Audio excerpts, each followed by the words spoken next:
ଖରାବେଳଟା କାହିଁକି ମୁଣ୍ଡ ଖରାପ କରୁଛୁ ତୁ?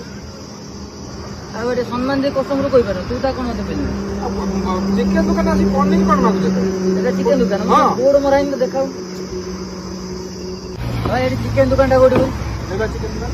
ତମ ଚିକେନ ଦୋକାନ ପନିର ଦି କିଲୋ ହବ ଚିକେନ ଦୋକାନରେ ପନିର କୋଉଠି ଅଛି? ପନିର ନାହିଁ ନା ଟମାଟା ଦିଟା ଦଉନ ଚିକେନ ଦୋକାନ ଆସି ପନିର ମାଗୁଛ। ହବନି ଅଣ୍ଡା କୁକୁଡ଼ା ଦେଇନା। ତମେ ଦଉନ ମୁଁ ଦେଇଥିଲି ସରିଗଲା। ଦେଇଥିଲ ସରିଗଲା ତମ ଅଣ୍ଡା ବଡ ନା ଛୋଟ ବଡ ଅଣ୍ଡା ନବୁ ନା ମସ୍ତାନି କାହିଁ କରୁଛୁ? ମତେ ନେଇଟା ଅଛି ନା ହଉ ତୁ କଣ ନବୁ କହୁ?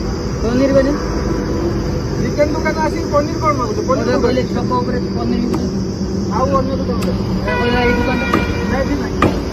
କଣ ଅଛି ଚିକେନ ଚିକେନ ଅଛି ମଟନ ମିଳିବ ନା କି ଚିକେନ କହିଲ ବୋଲ ଘରେ ଦେଶୀ ନାହିଁ ନା